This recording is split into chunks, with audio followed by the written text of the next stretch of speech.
Аденауера в Україні запрошують на вебінар «Екуменізм і миробудування. Досвід Ізраїлю». 11 листопада о 16-й годині доповідач Шломо Фішер, старший науковий співробітник Інституту єврейської народної політики в Єрусалимі, засновник Центру вивчення Тори та демократії Єсодот. Респондент Роман Назаренко, релігієзнавець, автор публікацій та лекцій з міжрелігійного діалогу і примирення, докторант Богословського факультету Тілбурзького католицького університету. 11 листопада о 16-й годині. Zoom. Реєстрація на сайті ecumenicalstudies.org.ua.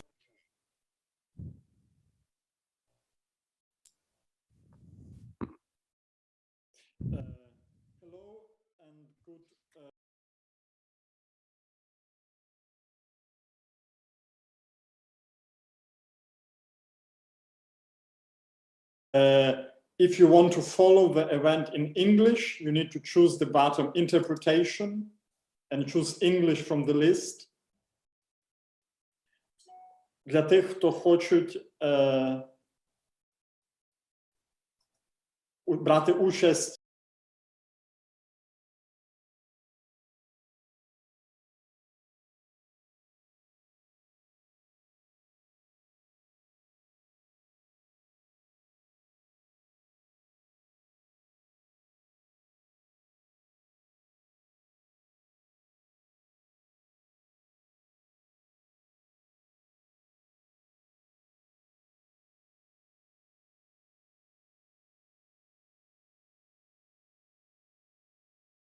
on peacemaking in Israel, which is a part of a series of webinars which we organize in partnership with Konrad Adenauer Foundation and their Kharkiv office. The idea of our series of webinars is to look at the crisis in Ukraine and the conflict or conflicts in Ukraine through the lens of experience of other countries. Yes, among ourselves we call it defamiliarization. You try to keep a distance to your own situation and you look how other people deal with their problems. You look at the successes and unsuccesses of their peace building endeavors. So this series has had an introductory webinars, one with Ukrainian Catholic University professor Yaroslav Hrytsak and another with Notre Dame professor Jared Powers.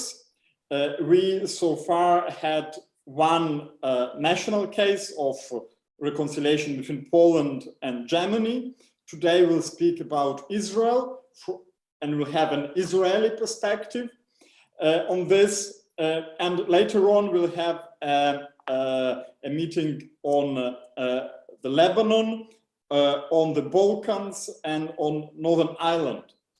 And we plan maybe to extend this series with another webinars, and there we also thought about getting a Palestinian perspective on the issue of peace building in the Holy Land.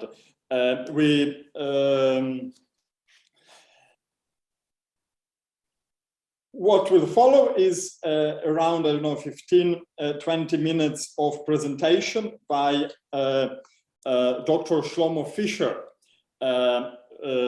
He is a senior fellow in the Jewish People Policy Institute in Jerusalem. He has taught theology for many years in the School of Education of the Hebrew University. And he is also famous as the founder of Yesodot, the Center for Torah and Democracy, which works for the advancement of education for democracy in the state religious school system in Israel. And he served as the director of the center.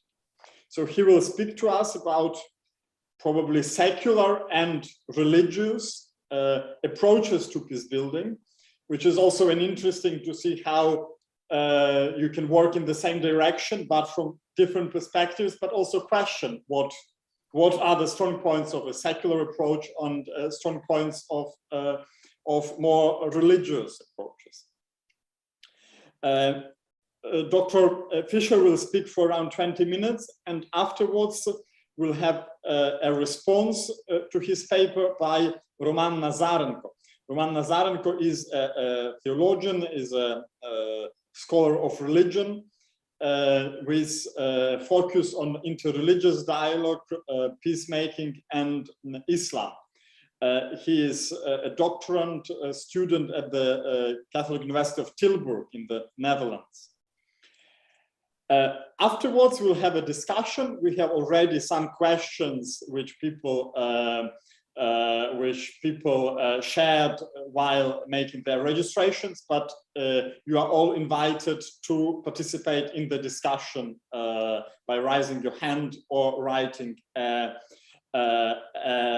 comment or a question in the chat.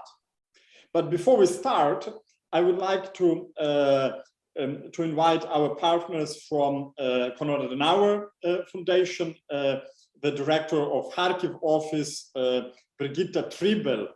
Kharkiv is a city where I think Levinas lived for a while, yes, when his family moved from Kaunas.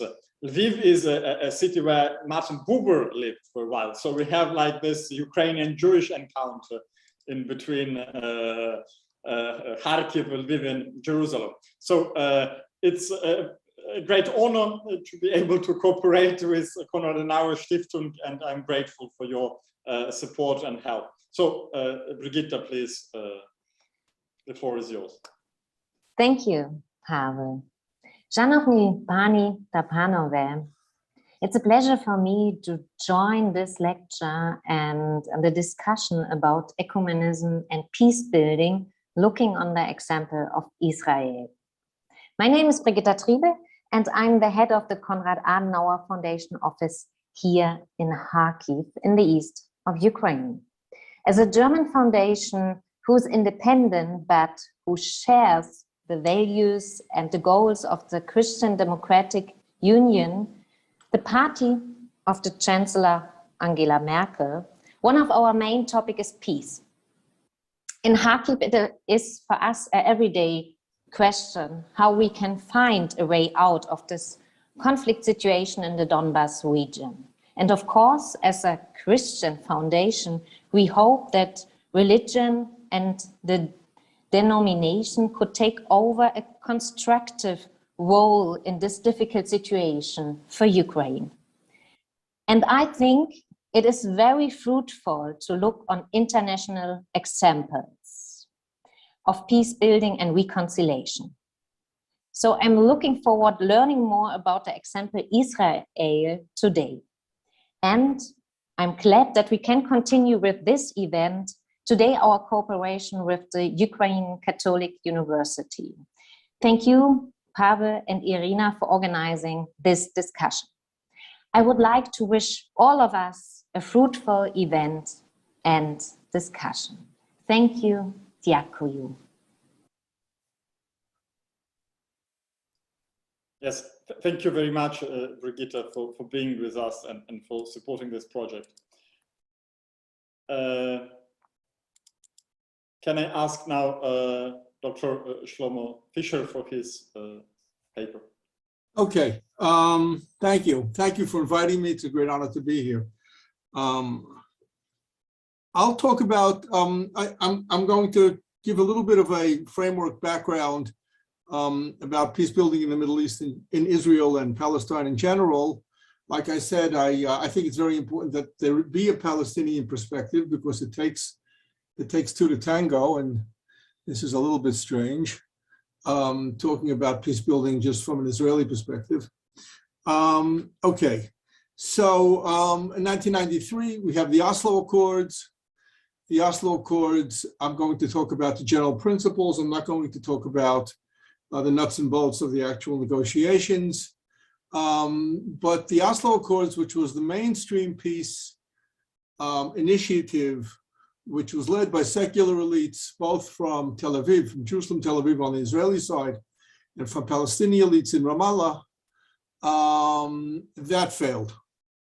And that came to an end in the Second Intifada, which started in 2000, September 2000, when Ariel Sharon went on to Temple Mount.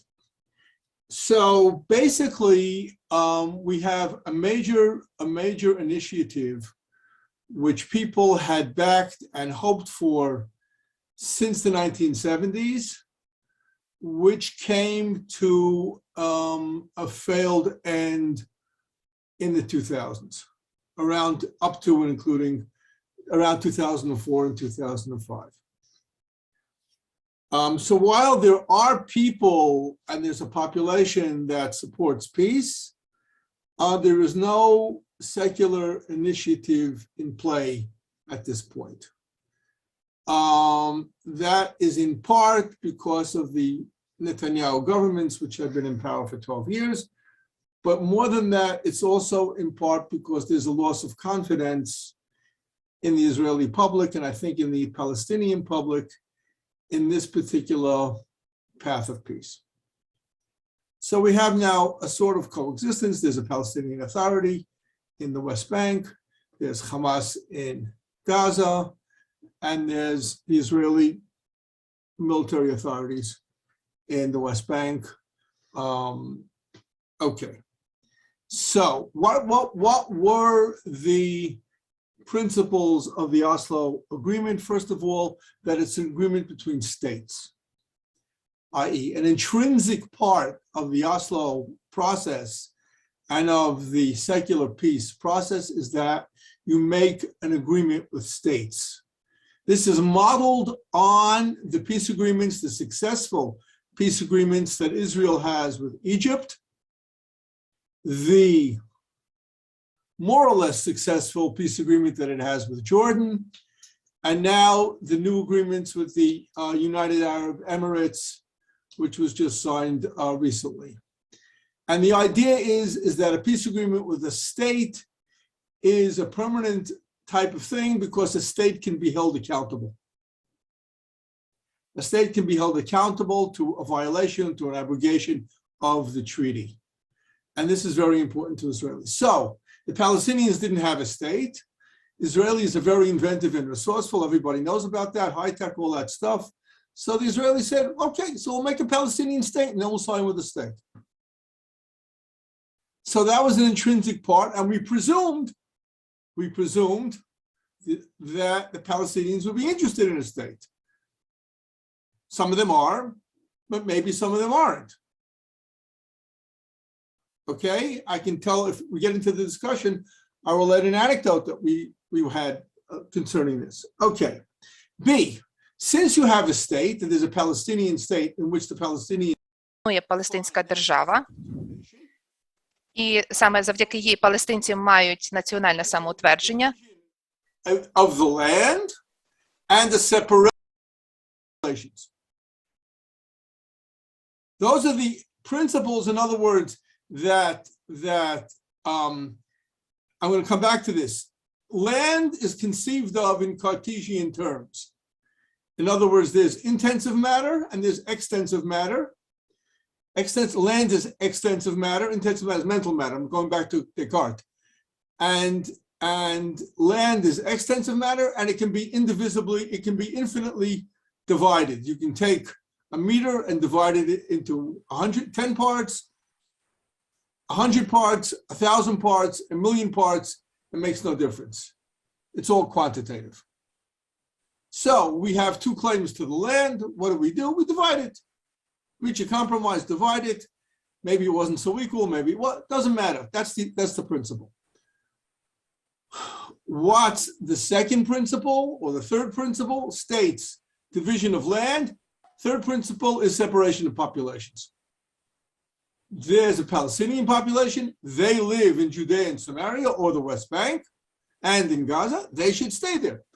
We live in Tel Aviv. We should stay in Tel Aviv. So we have a division of the populations.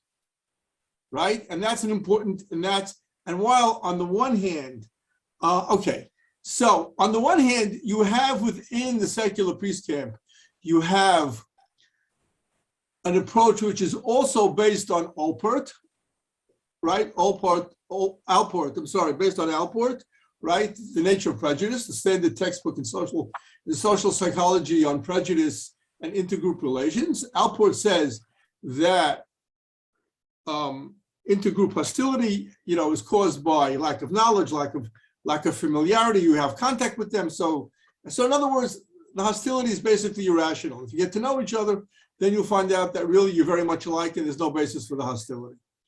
So these are sort of the four aspects. Of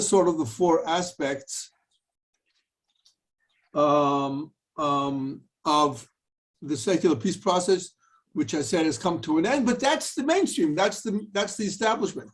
When you talk to people, that was the people who were in the Ministry of, in the Foreign Ministry, in the Ministry of Defense, et cetera, et cetera. Okay. In the wake of that, and in a parallel development, there's been an alternative. There's developed very, very slowly an alternative, which is based upon alternative assumptions. Alternative fundamental assumptions, metaphysical assumptions. And that's been the so-called religious or national religious peace camp. This is very, it's a little bit, it's small groups, it's very personalized, it's people maintaining dialogue and contact with the local Palestinian population. For the most part, these people, most of whom are settlers, have been regarded by the mainstream peace camp as the enemies of peace. These are the people who settled the West Bank. These are the people who are maintaining Israeli aggression. These are the people who are doing all of these things. So what's happening? That there's a discourse of peace among these people. From what I've been told, I'll also say that this particular branch has not been well received by the European Union in meetings that had been held between the European Union ambassadors and the Incipient Peace Camp, to the best of my knowledge. So I'm saying that also for the benefit of the Adenauer people. Okay, so what are these assumptions? So the assumptions are that there's no two-state solution and there's no division of territory. It's very radical. So if there's no two-state solution, what is there? Okay, so first of all, the assumptions about the territory are that the land of Israel is an organic unity. And if it's an organic unity, it's an organic unity for us, and it's an organic unity for the Palestinians. So to introduce liberal discourse of division of territory based on Cartesian principles is a violation of the cultures of both the Jewish settlers and of the Palestinian population on the land. A. B, there is no separation of peoples. The Palestinians belong to the land just like we belong to the land. We have no right to remove the Palestinians from their homes and from the land. There's an organic connection we recognize that just as we have an organic connection, the Palestinians have an organic connection. Now that sounds like a recipe for conflict. I mean, that's exactly like Lebanon. I mean, you have all these people and etc. And then, so the idea is to try and rethink this in much more radical directions.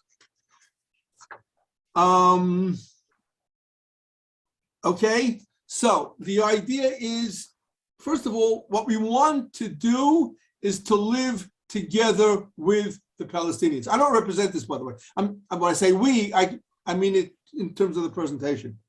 I'm very sympathetic to this. I'm not sure, but that doesn't matter. My personal ideas don't matter at all.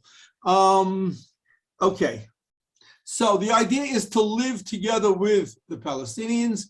The idea is that the fundamental metaphor that's being used here, and it's a problematic metaphor, but it's the fundamental metaphor is a metaphor of a marriage. We are together in this situation. Neither of us is going away. We both belong here. And hence we have to make it work. And we make it work like in dialogue, like you make a marriage work. It's two people and there's dialogue and you work it through.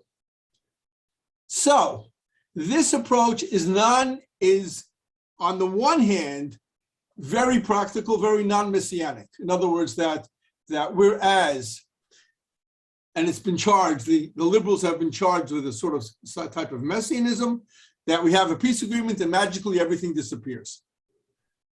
And the people in this case, what are you talking about? Just because you have a piece of paper doesn't mean anything. What you have to have is human relations and not a piece of paper. So we try to work on human relations and we know that they're not perfect. Okay. They in fact suspect that the entire notion of separation of populations is based on racism. And that's why the Israeli left would like to separate from the population. Okay, so what have been some of the ideas floated? So first I'm going to talk a little bit about theological ideas. And the most striking theological idea, which I laid down in my paper, and which is a basis, is Rabbi Shagar's notion of the truth of the simultaneous truth of two conflicting narratives. And that there's a Jewish narrative regarding the land of Israel, a Jewish religious narrative, and there's a Palestinian Muslim narrative about the land of Israel, and the two narratives contradict each other, and the two narratives are true. And the two narratives are true because God is paradoxical and life is paradoxical, and in God all things are possible, and because we are reaching out to a miraculous way of living together. And we know that it's miraculous. And of course, one of the sources for this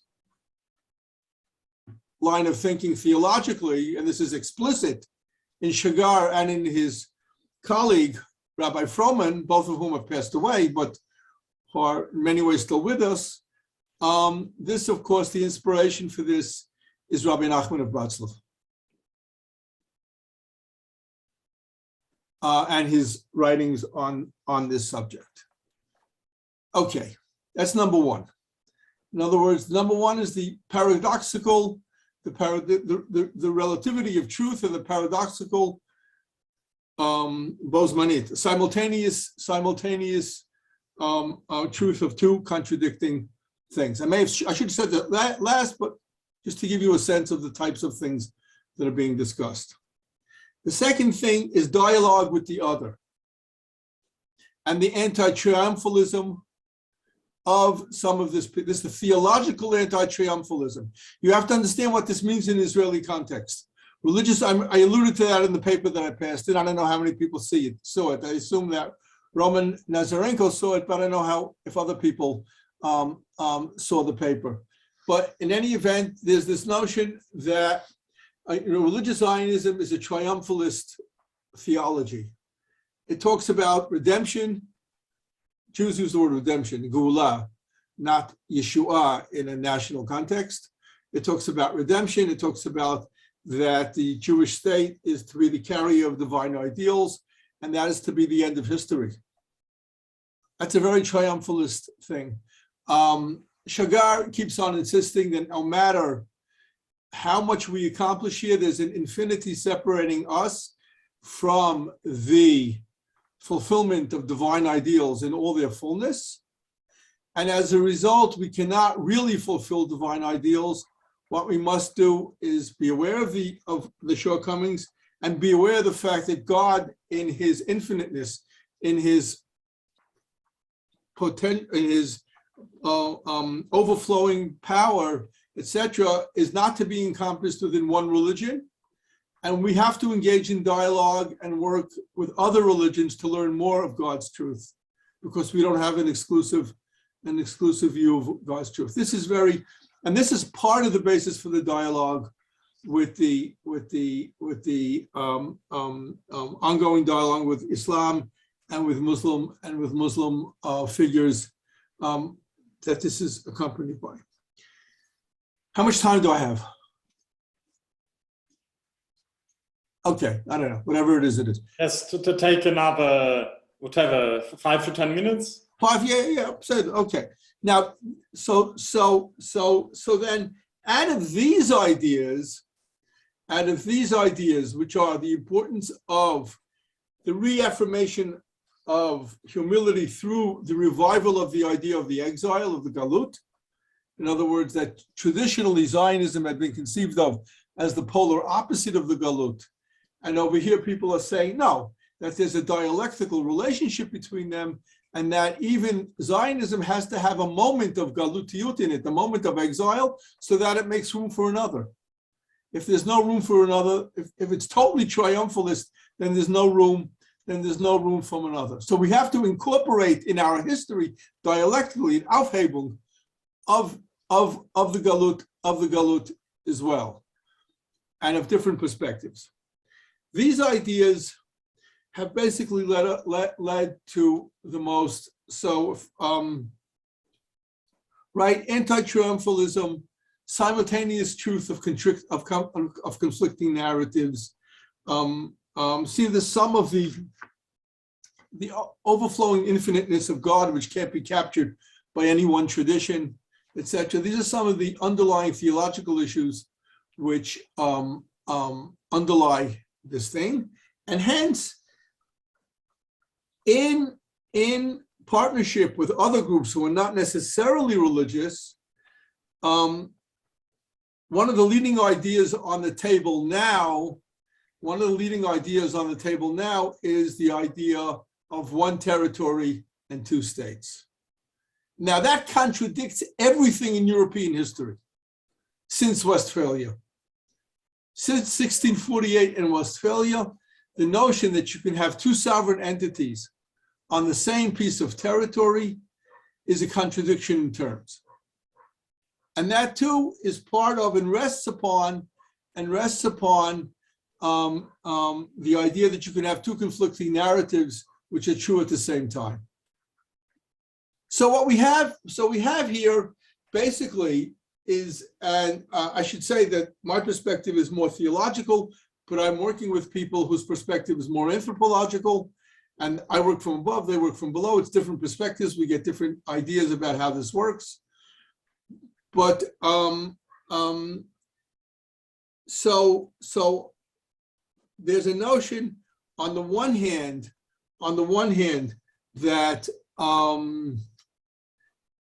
that peace, religiously inspired peace, is somehow miraculous and paradoxical, given all these parameters that I've mentioned, which to the secular peace camp are anathema, because they seem to contradict the very possibility of peace. And on the other hand, what we have is that people on the ground who are actually engaged in dialogue, actually engaged in sharing meals and sharing hospitality and sharing Shabbatot and sharing iftar with the local Muslim Palestinian population, tend to say all this miraculous stuff is true, but we leave that up to God. We don't do that. What we do, we come back to the marriage paradigm. What we do is we work on the ground in a very down-to-earth way, and we understand that peace is a process. It's not an end game. This is, again, in contrast to the secular vision of peace, which is you sign a treaty and it's all over, and that's the end game. No, there's never an end game. The treaty isn't important. What's important is living together, and what's important, it's a process.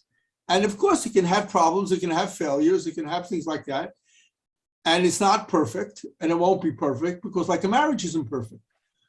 But we work towards it, and we work towards it in faith that eventually, somehow, the miraculous aspect will present itself.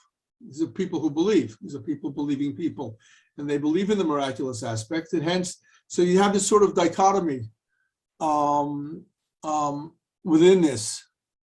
I would say in general that the paradox sociological paradox in Israeli society is that the people who seem to be ideologically or theologically farthest from peace are always the people who have the most contact and have the most intimate acquaintanceship with the Palestinian and Muslim populations. Often in a very good way. And then the people on the peace camp who view this, who tend to be upper middle class Ashkenazic Israelis and have very little to do with the local population will say that that's a paradox. Well, yes, it is, but it's also a fact of Israeli life. So we have these two things. We have theological speculation on the one hand, which seems to support very radical theological speculation. It's a minority. It's a minority, but it's a minority which is a legitimate minority within the settler population. There are, of course, radicals in the other direction as well, and I didn't go into that. There are, and the radical milieu, and people can go back and forth from conciliation to revenge to conciliation to revenge. And that happens. And this is a minority, it's a minority fringe, but it's a highly interesting fringe. And it's the only game in town at this point, and that's the last point that I'd like to make, since the mainstream secular peace process broke down, people are saying, listen, what do we have? What possibilities do we have? And then people say, well, we have the religious peace camp, which seems off the wall and seems weird, but at least they have a program and they have ideas and they're doing something.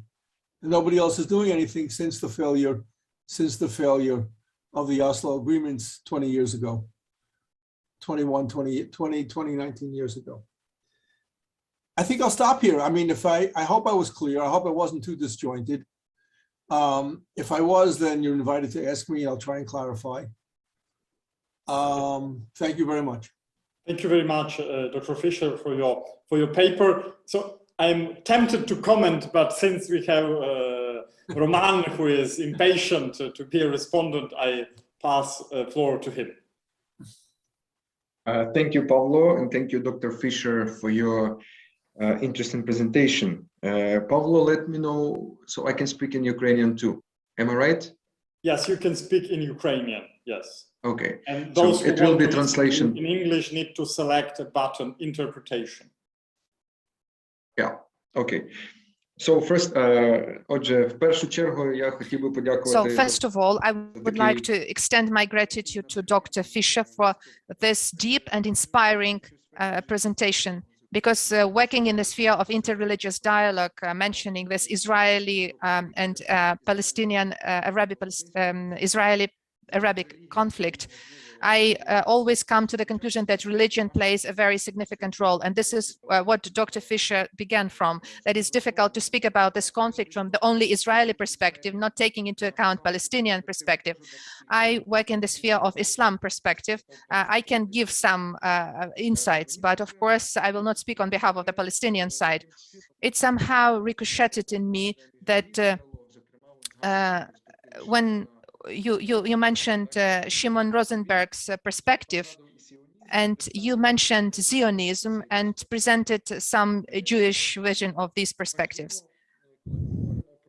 It's significant for me when we talk about Israeli situation, and Dr. Fischer mentioned this, also to notice and to remember the Palestinian side, because if we speak about, for instance, conflicts of different kinds, political, religious conflicts, or maybe on some interrelational level, there are some misunderstandings.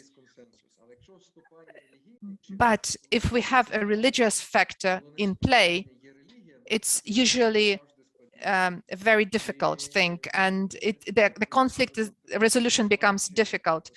And I liked the way Shlomo Fischer mentioned that this image of marriage, of a husband and a wife that are united by one narrative.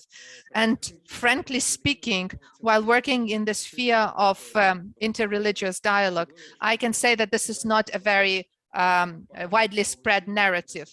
There are not many voices who would be so progressive, so open and frank in speaking in such way as Dr. Fischer has just spoken. He emphasized understanding the human rights. So there is a Jewish perspective, there is Palestinian perspective, even in Knesset.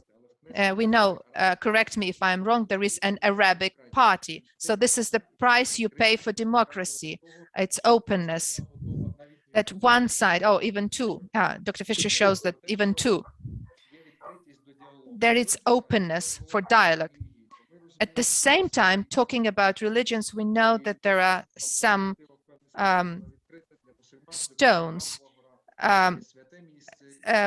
But the Palestinians are also open. They perceive, and in Quran there is Isra al-Irash, that the road from Israel to Mecca, the Muhammad, who they call prophet, was transferred to Jerusalem on a mystic animal, and then he had revelation of heaven. So on every stage of heaven, of revelation of heaven, he was meeting different prophets.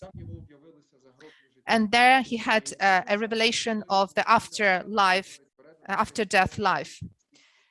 It happened in such a mystic way that when he touched a cup, when he was setting up on that trip, the water didn't even touch the ground, dripping from that cup. So the sacred land it's sacred for different religions. And if we were talking only about political elements or human relations element, that would have been much simpler. But when religion is in play, it's always more complicated. And this is what Dr. Fischer emphasized. And sometimes we face speculations not only on the political level, but even on the religious level. And from what I see in this situation, we see politicization of religion or religization of politics. Different parties, different factions play on religious factors for their own interests. And the example that was presented today, this narrative that was presented by Shlomo Fischer based on Shimon Gershon Rosenberg, opens this perspective and tells us about the shared coexistence of both, because usually we talk about one side or another side. But I would say not often can we see narratives where the representatives of one side would say that we are inclusive in relation to the other. We understand that this is God-given territory, but we include the possibility for others, for other representatives of the other side to be in this land. And this is what I would like to thank Dr. Fischer separately, especially for these progressive, fresh, and very practical insights and understanding of this situation. And it's sustained by political, social, and human and religious paradigms. Understanding that these two religions can coexist. And this can be a healing factor for future reconciliation and understanding, which I'm sure will come around on the territory of the sacred land, on the territory of Israel. Okay, great, thank you. Okay, Thank you very much for your response.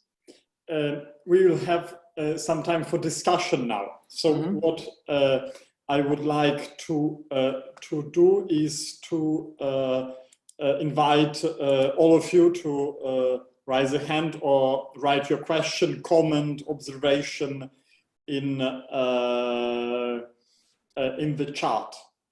Now, the method we try to follow is to think about the conflicts, peace building, reconciliation in different international contexts, but remembering that we have some problems in our own country, and also try to draw some lessons, how to do things, how not to do things, about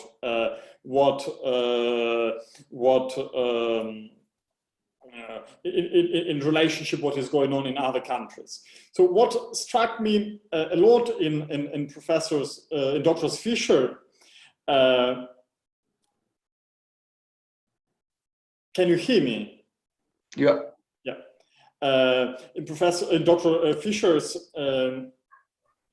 paper, where I think two things. First, and I find it very interesting, like on the political side, is to like critically approach modernity. Yes, and this old Westphalian system. Yes, that you have nation states, you have borders, and you have a nation within those borders.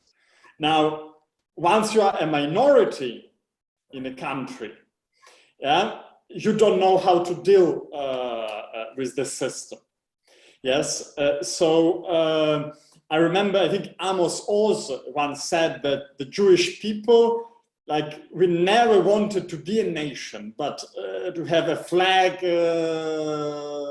territory, but we were forced to play this game because everybody is playing this game. So I think the question here for me, and maybe for Ukraine, is to see whether we can escape to a certain point this trap of borders equal nations. This is first thing I find most interesting. The second thing is the idea about theology's contribution to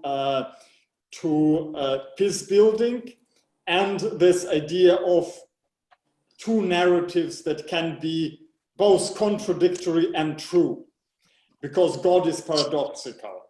And I see we have Professor Seligman here, yes, from Boston, and he writes in one of his books that religions, because they have this inbuilt tension, yes, between religion and revelation, between the knowledge and faith, between like people and God that is impossible to be taken for granted. They have this flexibility to deal with things and to reconciliate things that look contradictory.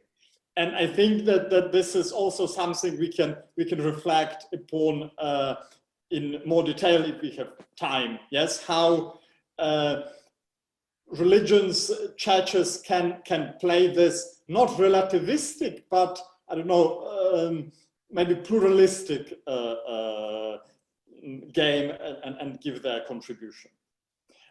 Now, I see Roman Nazarenko and Andriy Shchebyuk have questions. So do you want to start, Roman, and then Andriy? Questions? Yeah, okay. Thank you again, Pavlo. And just have a small question. So you're, as I can see, you're open-minded and you're concentrated and focused on the interreligious dialogue and this open way of interreligious dialogue. But how about the Muslim partners, or let's say Arab partners in your context? Do you see that? That's of course I would like to be you to be honest. And how about the Islamic partner? So do you have really the attitude and the feeling that they are also open? Because you mentioned some minority groups, and I'm not sure that this is only my small and really small minority, but they are really offensive, they are aggressive, and that's understandable, and etc. But how about the main Muslim majority in your country? And do you feel that they are, let's say, becoming from year to year more open, or more they are closed in their own community? Thank you. Wow. Okay. Let's put it this way. The assumption is that the majority of both Jews and Muslims will view their religion as a factor for conflict and not as a factor for reconciliation. Let's put it that way. That's the mainstream. That's the mainstream opinion. We have had now a very interesting development, which we are trying to understand what it really means, and that is that you mentioned the Arab party in the Knesset. there are two, and I have to explicate what this means, that there are two. There is one which follows, let's say, it's the party that would be identified with secular approaches and secular peacemaking, to the extent that it's interested in peacemaking. It has a narrative of a modernist narrative of equal rights, of a state, of a Palestinian state, of things of that sort, and of changing the definition and the identity of the Jewish state, because it's not sufficiently inclusive. It's the very definition of Israel as a Jewish state they find offensive, and negates the modern notions of equality and internationally recognized norms and stuff like that. And this is a movement which is very much in the, how shall I say, the progressive Western ideology of human rights, nationalism, self-determination, etc., etc. Not that they don't have valid points. You know, there is, and there had been, and maybe that's changing now, but there had been institutional discrimination against Arabs. There is. I mean, this is. But the discourse that they speak, the discourse, you know, not only that they speak, the entire discourse of what's called the joint list, the Rishima Mishutefet, is of a standard left European point of view. And I will say that one of the, possibly the main actor or the main factor in this Arab party is the Israeli Communist Party, which is largely Arab, has a small Jewish component, which is largely Arab, and the Arab sector in Israel has been, to a large extent, for many years, identified with the Israeli Communist Party. Okay, so that gives you a sense of where these people are coming from. Now, on the other hand, we have something called the United Arab List, which is really a part of what's called the Islamic movement, which is part of the Akhwan, which is part of the Muslim Brotherhood internationally. And you would think that the Muslim Brotherhood internationally, which Hamas is also part of, would be very militant, would be very anti peace, very anti-Israel, would be like Hamas. I mean, Hamas calls for the destruction of Israel. Right? And this is a system movement. This is Palestinian system movement, right? Hamas is called the Palestinian Islamic Resistance. That's what Hamas stands for.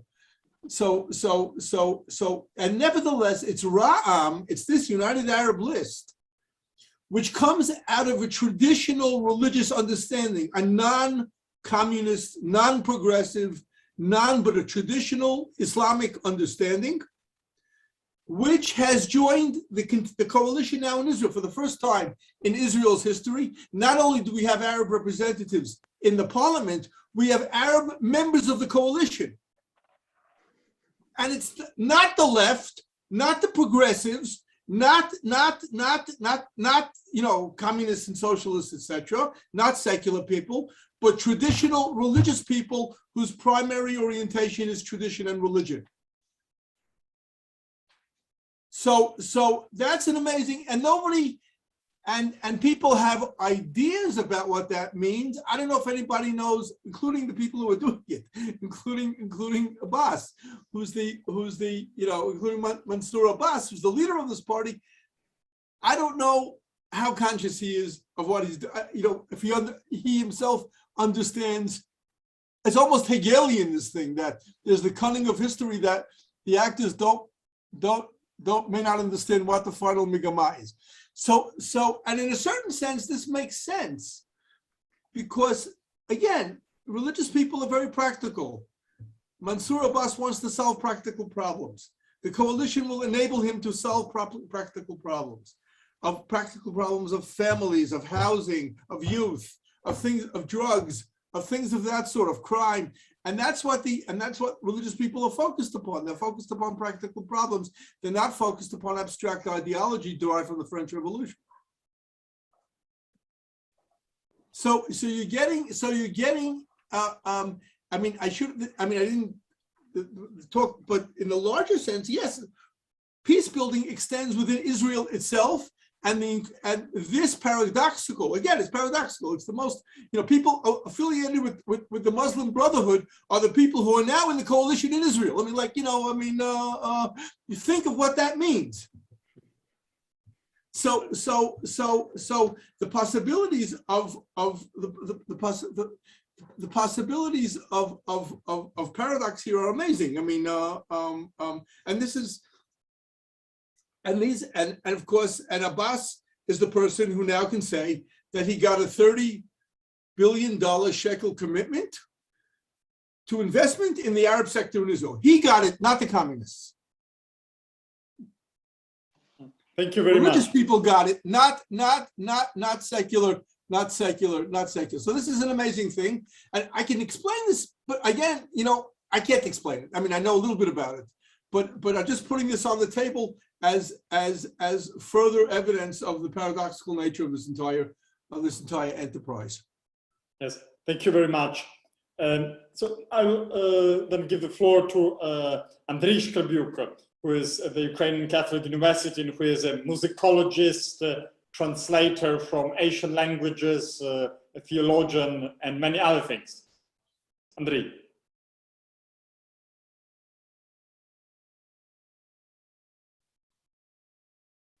Дякую дуже. Я хотів би насамперед. Thank you very much.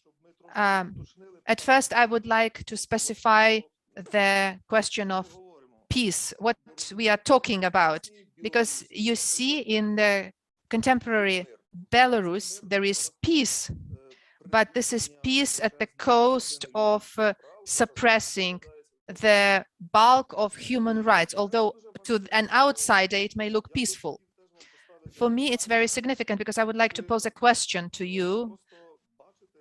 Do you see that peace means the extension of the space of freedom?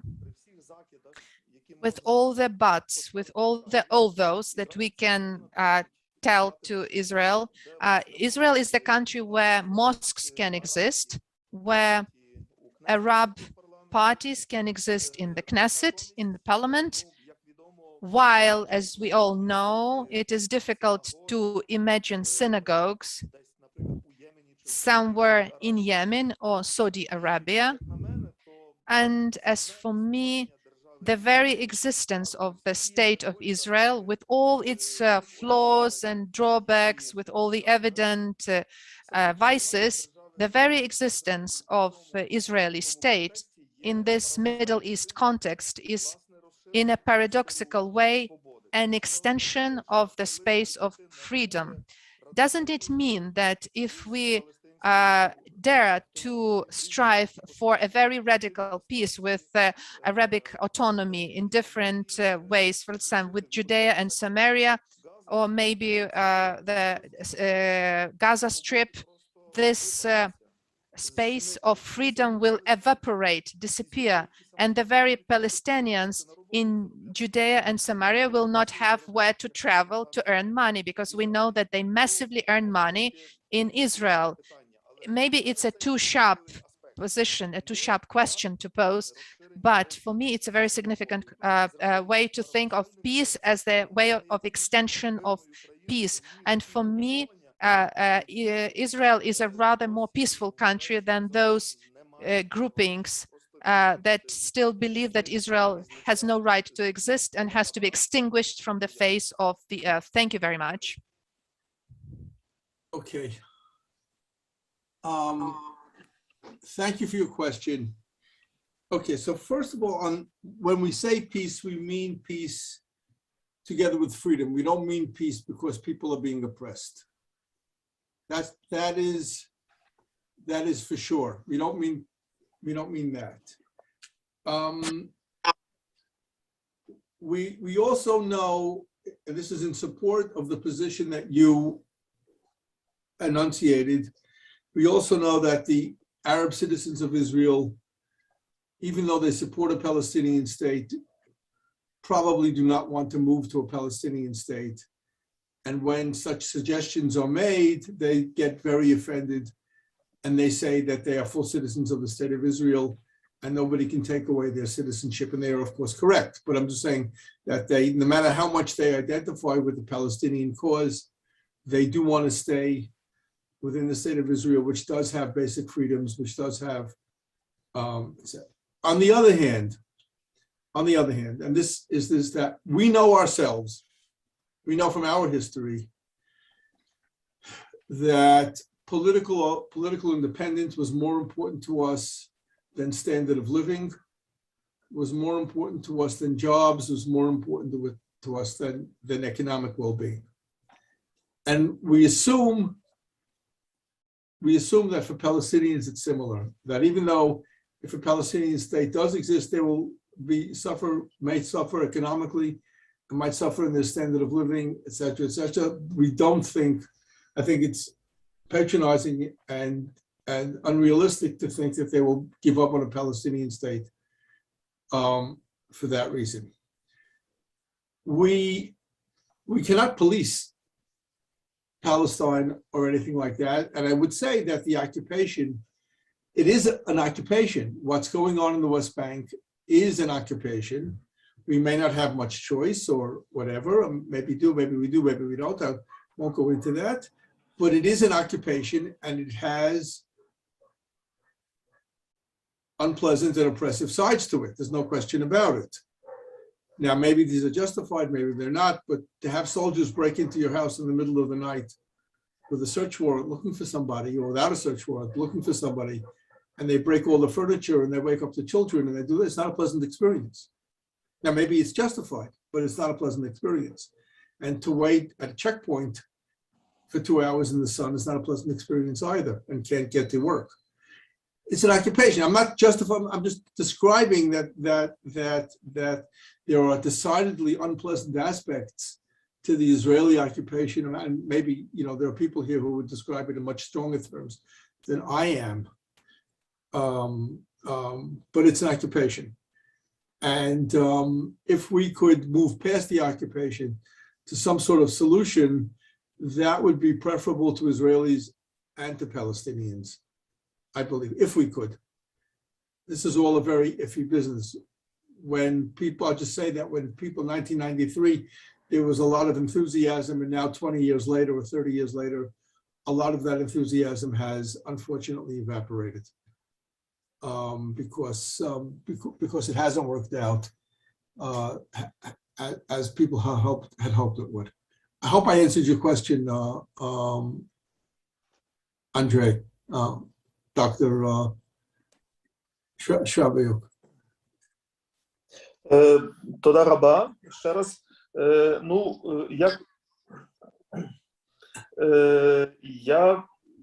Again.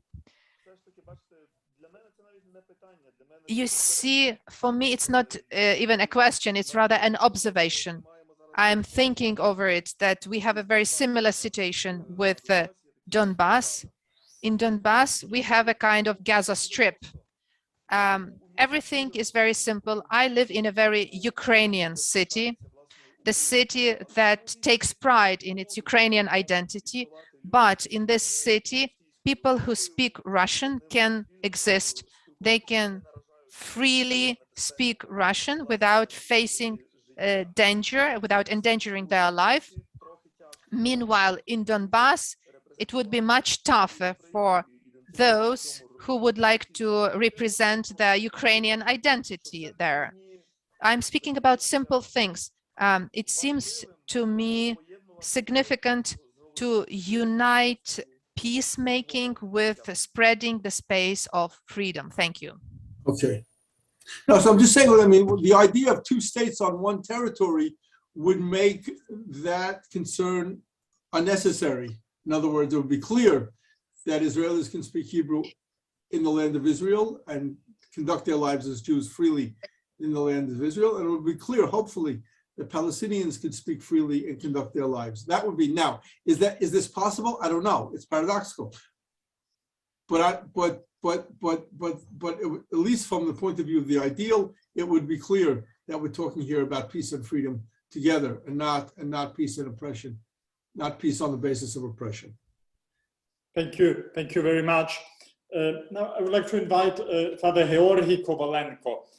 Father Georgi is a priest of the Ukrainian, of the Orthodox Church of Ukraine, and he is also a director of an open Orthodox University of San Sofia. And Father Georgi is one of the leaders of a series of projects on peace building in Ukraine. So, Father Georgi, thank you for being with us, and the floor is yours. Дякую за чудову. Thank you very much for a brilliant report, a wonderful event dedicated to the topic that is so significant for Ukraine. I liked very much this radical idea of one territory for two states. And I liked that this idea comes from a religious milieu. I felt immediately its radicality, but when I thought that sacred land is one for three religions, and Palestinians are not only Muslims, right? There are Christians, there is a Christian community there, and Jerusalem as a city, as a holy city of three religions, it's a reality. And Ukraine is a state where many churches coexist, where in one city you can find many religious leaders, and this is all is there. And somehow we didn't notice that on the evolvement of humanity, we lost this principle, luckily, whose religion, the one who has religion, he has the power. We can see that within one state, different religious and church structures can coexist. But why did it become possible in general? Above all, that's because the church was deprived of possibility to engage violence and state as tools for promotion or spreading its faith and its impact on the population of this or another country or state. And in this case, I find it very significant to continue talking about such possibility of coexistence of different religious communities. But we have to understand that the premise for such a decision is refusal from applying violence, because violence makes it impossible for these two states to coexist in one territory when issues are not solved in a non-violence dialogue way. Similarly, when we start thinking in terms of human value of a human being, not of the territory, when a state is for us community of people, of citizens, and then it becomes clear that these citizens can have different views, can have different positions. And even those who have been living in the same territory for centuries have maybe the same or different passports. I think this idea is very constructive, but a lot of religious communities still have to work to make sure that violence would leave our discourse and would not prevail as a main tool for solving international, interreligious, and other kinds of conflicts. This is my tiny reflection, and thank you very much for this idea. Because for us, it's a partially dangerous, hazardous idea, because Russia also claims that it's their territory, that it's their state. And for us, it sounds very ambiguous. Pavlo said that we have to think in terms of Ukrainian situation. It's a hazardous idea on the one hand, but on the other hand, if we refuse from violence, if we value human being and human life, then within this perspective, we can achieve some positive movement regarding Donbass or Crimea. Thank you. Thank you, Father. Do you want me to comment on that, or I'll just say one thing, and that is that most of the people involved in this conciliatory dialogue have a military history. I'm gonna say almost everybody does, both on the Israeli side and on the Palestinian side. People have been active in the PLO, people have been active in those groups. And I think that the beginning of this conciliatory movement is on the part of people who have experience with violence and realize its limitations. And because they have experience with violence, they realize its limitations and realize how poor a tool it is to manage human relations. Maybe I should say something about Rav Shagar, about Shimon Gershon Rosenberg, and his connection, with the military, and he was in a tank in the Yom Kippur War that was directly hit by Syrian fire. And there were 3 members of the crew in the tank, and 2 of them were killed immediately. Shagar, by the way, I was with Shagar in rabbinical school. He was 3 years older than I was. But everybody knew Shagar and Rosenberg. And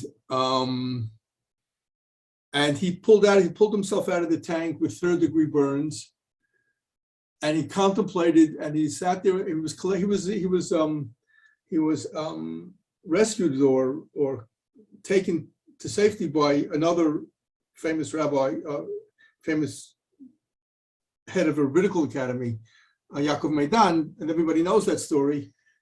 And Shagar said that as he lay there with 3rd-degree burns and his dead comrades, he was overcome by a feeling of awe, of holiness over the mystery of life.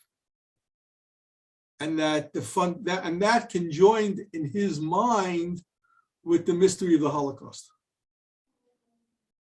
And that the highest aspect of religion is not what we know, but when we are faced with unanswerable questions, and questions that we can't answer about death and suffering and things of that sort.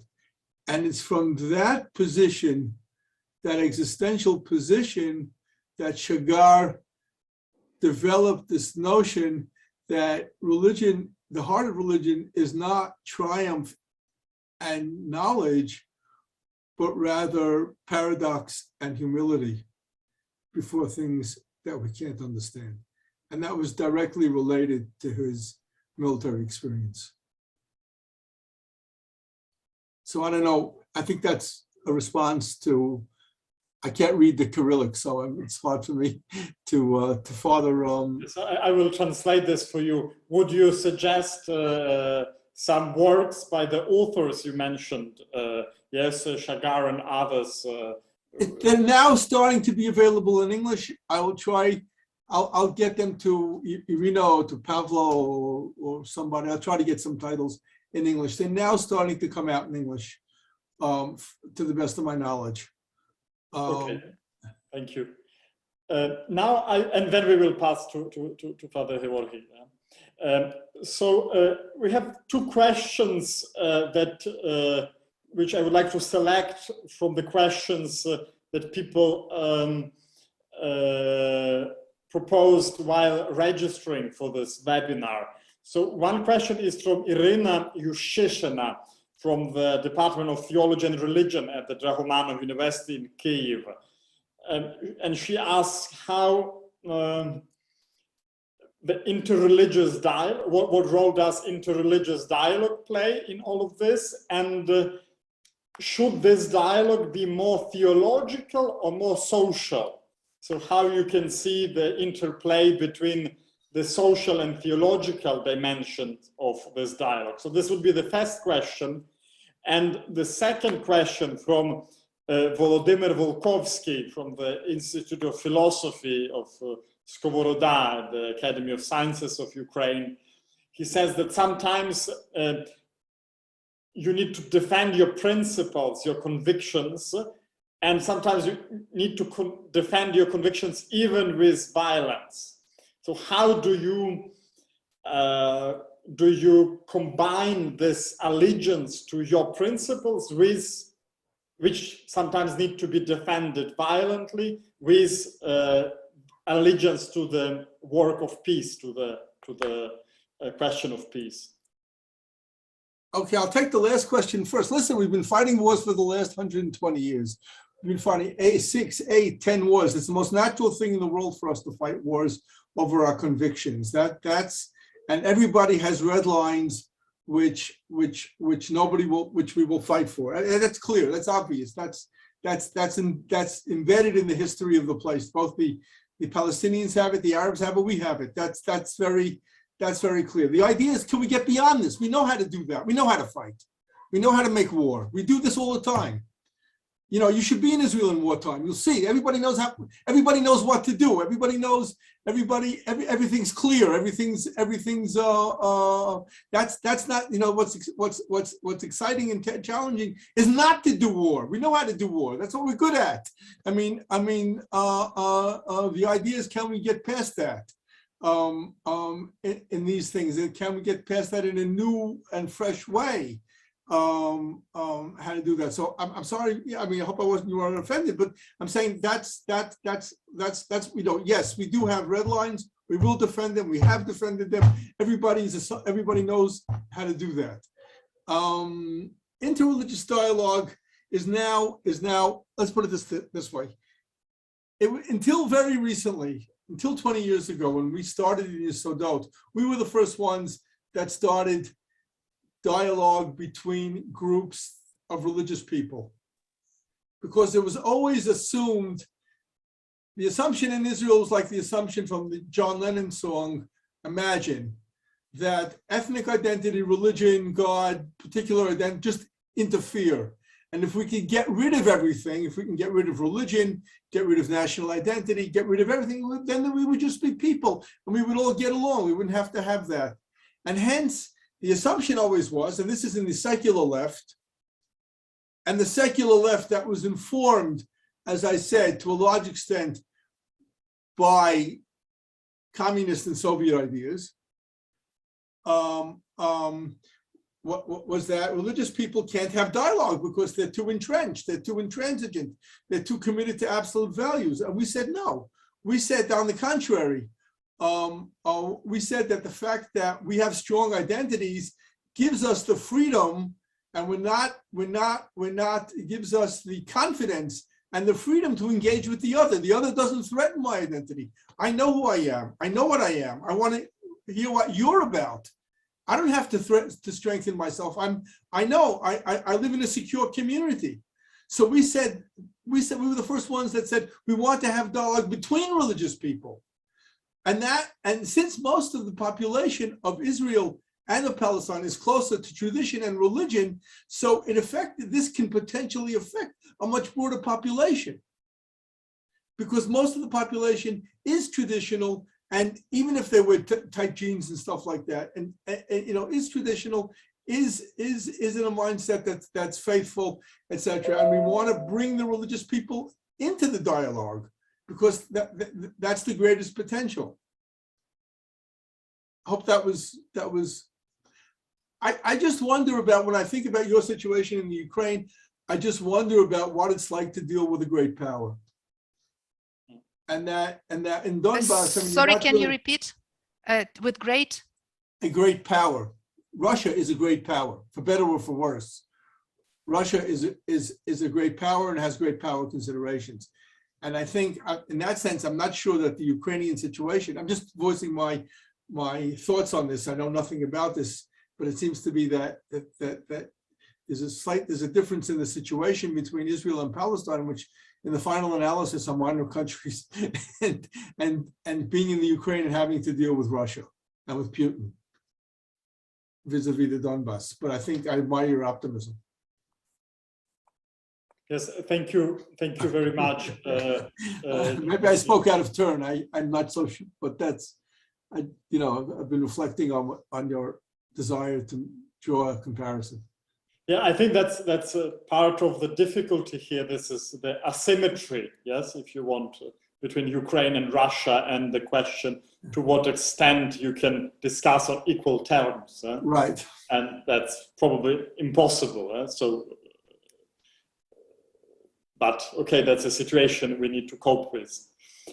So I'm very grateful for your paper, as well as for Roman's response, for all the questions. I think we will stop here.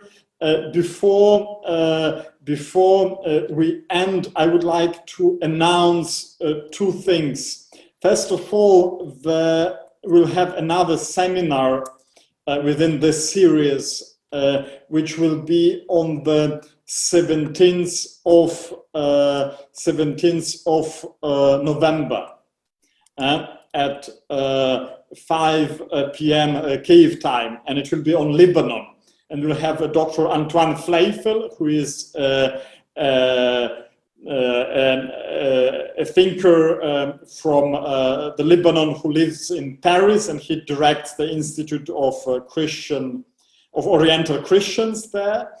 He has published on the geopolitics in the Lebanon, and the respondent will be Alfonsa Karapata, a Ukrainian Greek Catholic nun who defended her doctorate in Beirut some years ago. So this is 17th of November. Another event which I would like also to advertise is the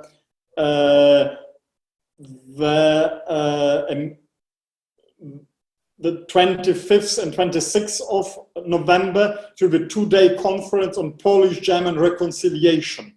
And it will be Ukrainian, Polish, and German languages. So no English, unfortunately, but Ukrainian, Polish, and German two-day conference on the first day, maybe first day, and then the beginning of the next day will be on Polish-German reconciliation, and the end of the second day would be on how we can draw some lessons for Ukraine. So please join us for both events, and the webinars, other webinars on Northern Ireland and the Balkans will be advertised slightly later.